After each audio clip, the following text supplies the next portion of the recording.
দিন থেকে কয়েকটা বিষয় প্রতিনিয়ত আমাদেরকে হন্ট করছে, প্রতিনিয়ত। যে দেখুন, রাজ্যের পুলিশ মন্ত্রী, স্বাস্থ্যমন্ত্রী, পুলিশ,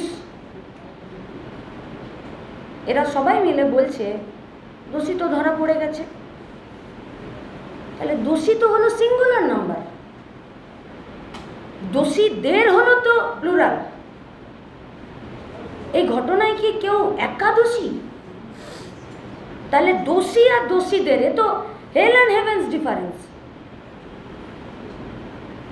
তাহলে দোষীকে সামনে রেখে দোষীদেরকে আড়াল করার চেষ্টা তো মেনে নেওয়া যায় না। কেন করছেন? পুলিশের এই কাজ কেন, কিসের জন্য? পোস্টমর্টম রিপোর্ট তো যা বেরিয়ে গেছে বাইরে, সত্য মিথ্যা তার যাচাই, তার ডিফেন্স, যা করার যারা করার তারা করবেন, যারা দায়িত্বে আছেন।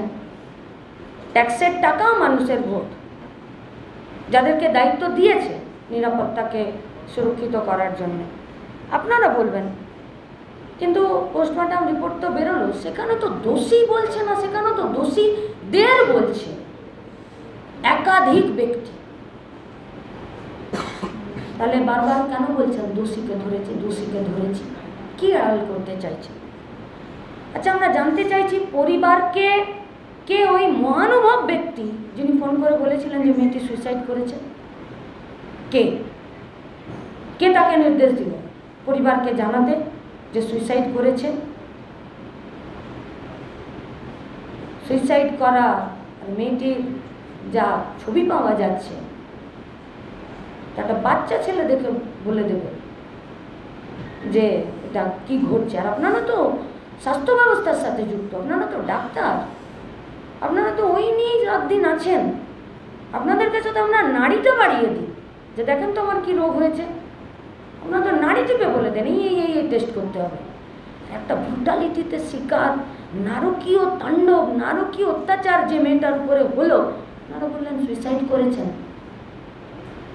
কি লুকাতে চাইছেন? কি?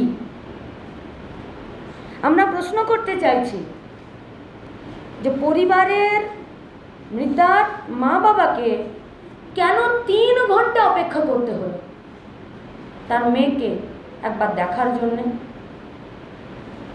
কোন পুলিশ অ্যাক্টে, ভারতবর্ষের সংবিধানের কোন ধারাতে আছে যে মরে যাওয়া মেয়েটার মা বাবাকে একবার টালা থানা, একবার এখানে 3 ঘন্টা অপেক্ষা করতে হয়?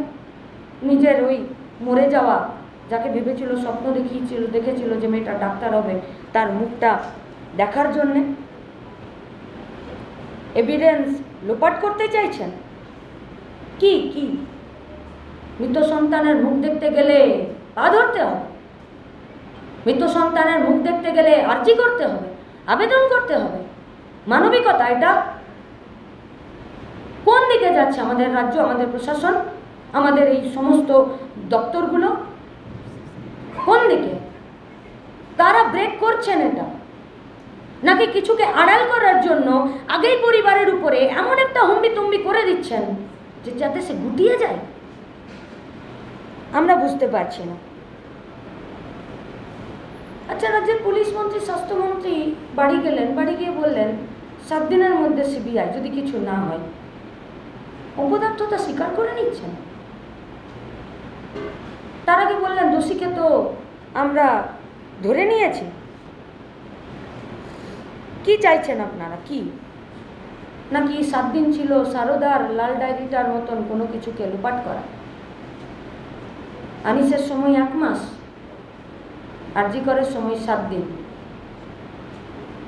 গোটা রাজ্যের মানুষ আশঙ্কাগ্রস্ত এবং আতঙ্কগ্রস্ত হয়েছিল বলেই রাস্তায় নেমেছে, নেমে আছে, নেমে থাকবে।